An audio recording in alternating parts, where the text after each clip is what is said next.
السلام عليكم ورحمة الله وبركاته. يلا نعمل أول سحور. معايا طاسة على النار، حطيت فيها شوية زيت ومعلقة كبيرة من التوم. أول ما تتشوح هنزل عليها بطماطميتين متقطعين صغير رش عليهم شوية ملح عشان يتبلوا. بعد كده نزلت عليهم بكمون وفلفل أسمر ورشة بسيطة من السكر وهسيبهم يتسبكوا.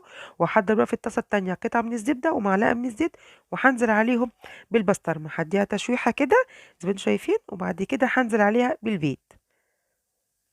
بُصّوا يعني سحور سهل وبسيط، وناخدوا أفكار كده من بعض كل يوم عن السحروا إيه. وهانزل بقى كده بشوية فلفل أسود كده فوق الوش، وهاغطيها وأوطّي النار عليها وتستوي براحتها، زي ما أنتم هتشوفوا. هنا بقى التسبيكة خلصت. هانزل بقى بالفول اللي إحنا دمسناه مع بعضينا، وهانزل كده بشوية مَيّة صغيّرين في نفس الطبق، وهاقلّبهم مع بعض، وهاطفّي النار. بُصّوا سهل وبسيط.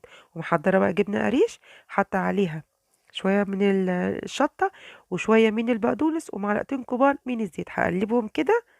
بجد حاجة تحفة وعظمة يا جماعة.